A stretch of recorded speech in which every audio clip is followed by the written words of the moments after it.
So my name is Tyler Ingalls. I'm a professional basketball trainer and have been working with youth and teens all over Grand Rapids, West Michigan for about 12 years now.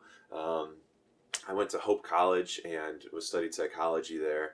And then after graduating, I went into some ministry fields, some education fields, and just have spent my last time since I've been out of college here, really walking with people in a variable different various different capacities. There I go. Been walking with people in a lot of different capacities, and it's been just a joy and an honor to get to hear many stories. I was a camp counselor and got to speak at different events and camps, and have spoken in front of crowds of thousands, and in a lot more time in just kind of one-on-one settings, getting to hear people's heart. Um, and have spent the last 10, 12 years just really focused on seeing especially like young men raised up to an idea of manhood that's not based on things and themselves, but really on other people. What it looks like to be a leader in their community, what it looks like to be a leader in the basketball court, what it looks like to be a leader in education and in their families, and what would it look like if we had men who were faithful to their families, what it would look like if we had men who were faithful to each other and to encourage one another and to build one another up, rather than the constant, like, how can I make myself look good? How can I build others up and encourage them up to be people that help our society instead of becoming a hindrance to them. So that's really been my passion the last 10, 12 years, and I've been able to do that. Yeah, so my story with pornography started when I was young.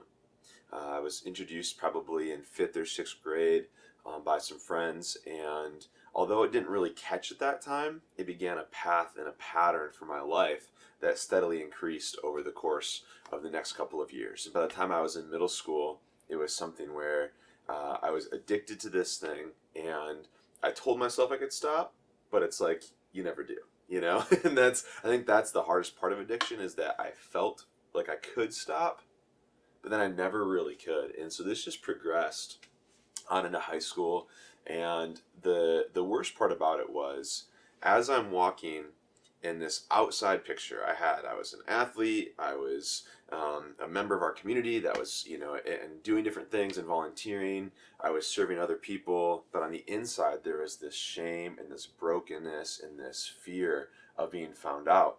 And so as I'm wrestling with all of these things, I don't know who to tell, I don't know who to talk to, and I don't know how to get free. And so this progressed on for a handful of years. And as you guys probably have found out, things escalate, right? So it starts something small, and that seed begins to grow in our life. And so whatever you plant, whatever you sow into your mind and into your brain, it's going to come back out. And so as I'm sowing into my brain, as I'm putting these images and these thoughts and these ideas in my brain, I begin to see less of myself, and I lose value of myself, my own identity. Then I also take away from the identity of others, and it's easier to treat them poorly. It's easier to treat them as objects that are meant to make me happy. And I would say that was really the heart of my experience with pornography, was that as I felt alone, I had to use other people. And pornography taught me that you use people for your own gain, your own pleasure, your own value, and you find your value in the harming of other people. And so this progressed on for quite some time. And when I was a junior in high school, and then kind of had an encounter where things started to shift and change, and I wanted to really get free. And so I started talking to a couple of people about the struggles there. And then freedom still kind of like was on the edges. And so I knew that I had to do hard things. Yeah. And so in that processing of really overcoming this, I knew I had to take some hard steps. And I knew that I had to do some challenging things, because I was deep. And I decided that if I wanted to really be free, I needed some accountability that would hurt. And so my grandparents are, bless their souls, some of the most wonderful people you'll ever meet. They're kind and compassionate and caring. And what I did and what I chose to do was I put this accountability software on my laptop. So if I was to look at pornography, it was going to report back to someone. And I actually chose to report back to my grandparents, which was a little frightening, but also it had that incentive of like, if I ever go and back to one of these sites and back to one of these websites, it's gonna go directly, that information's gonna go to my grandparents. And I have family dinner every single Sunday with my grandparents. And I did not want to walk into church or walk into grandma's house that next Sunday and have her know what had been going on this past week.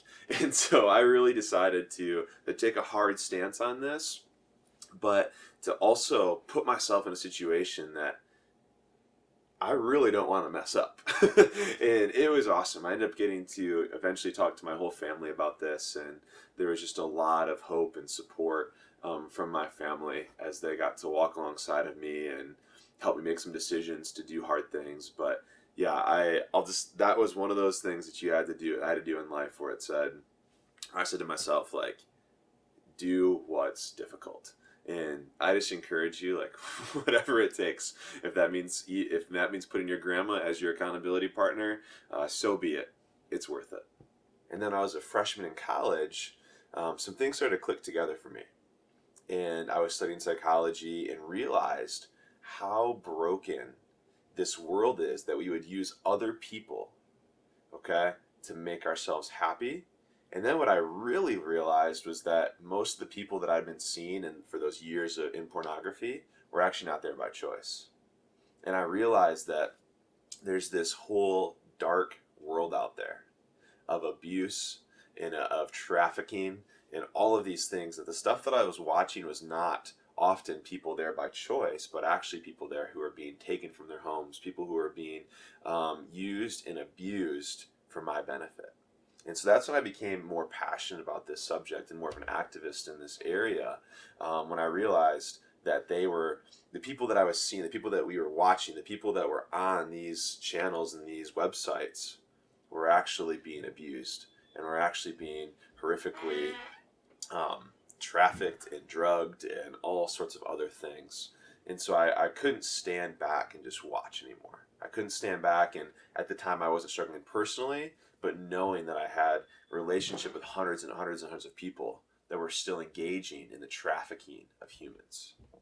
Because I really truly believe that, that value, the market for something is based on demand. And so when we're clicking on those sites, when we're engaged in those activities, when we're listening to that music, right, that click is saying, I vote for this. I vote for someone like this to be in this scene, in this setting. And I'm okay with that. And actually, I want more of it. So please produce more. That's how supply and demand works. As we demand these things, as we go to these sites, that supply needs to be increased. And it is. And if we look and see, and you'll hear some other speakers today talking about this, but the supply and the demand of pornography is the lives of people and billions of dollars. And so to pretend that it doesn't exist is silliness. We know that it exists because we're seeing these statistics happening around the globe, and we're seeing the brokenness of this and how it ruins so many things in one's life. And so I just want people to know that, like, there is so much freedom. It's not easy, and it takes accountability. It takes people walking with you. It takes the transformation of a life, but it is possible, and it's completely worth it. I cannot imagine being still walking in that shame, in that cycle, in that just where I can only think about me. I can't imagine living that like this how I am now. And I know that for your life and for your future and for whoever you choose to be with for the rest of your life, they will benefit from you being free from pornography. Yeah, and just as I mentioned, I touched on earlier, kind of the shame that I experienced, and how would we overcome shame?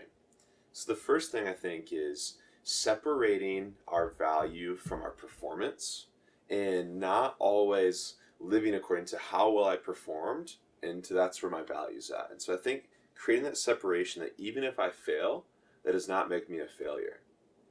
The second thing with overcoming shame, I think, is there's often so much fear of being found out. And so it's finding ways to share and be vulnerable with people. And the hard part about being vulnerable is you can get hurt. I have been many times. I know that in my life, I've had many people who came alongside of me and supported me. And others, as I've shared vulnerable, difficult things that were shameful to me, they did not support me in a way that felt loving or caring. And that was hard. But it has been worth it every time.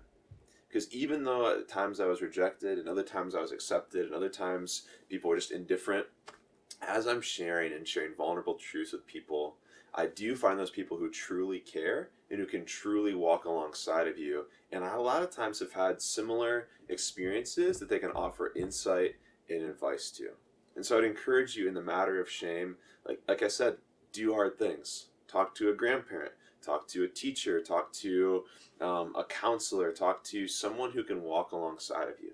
I know there's people in our city and in our town here in Muskegon and beyond that do love you. If I could offer any advice to teens, a couple things I would talk about. One is there's some good news. Your brain is plastic, which means it's moldable and it can be changed. But the more we engage in those pathways and the longer we engage in those pathways, the harder it becomes to break those patterns in those pathways. The good news, though, is that it's always possible. And so I encourage you, it's not just pornography, but it's oftentimes other things in that realm that create these addictive cycles. I want to share two quick things with you. One, the first is mirror neurons. Okay? In your brain, what you see, no matter what you think about it, knowing it's not real, your brain, whatever you see, is reality to your brain. Your brain cannot separate like video games, it cannot separate pornography, it cannot separate television from what you think is real. And so whatever is in front of you becomes your reality, and your brain learns how to respond to those situations. So when you're watching television, when you're watching pornography, when you're playing video games, your brain is constantly learning. And so to just stop pornography is great, amazing, but if we continue to fill our brains with other violent, sexualized objectification of people, it's going to continue that pattern in us and be much harder to break free. The second thing I encourage young people to do is always ask for help from other people who are on the same team as you in the same mission. It's really hard because most people don't care, and they're going to encourage you actually to go on in that way, in that pattern, oftentimes because they're in that pattern too. But it's helpful to have that accountability.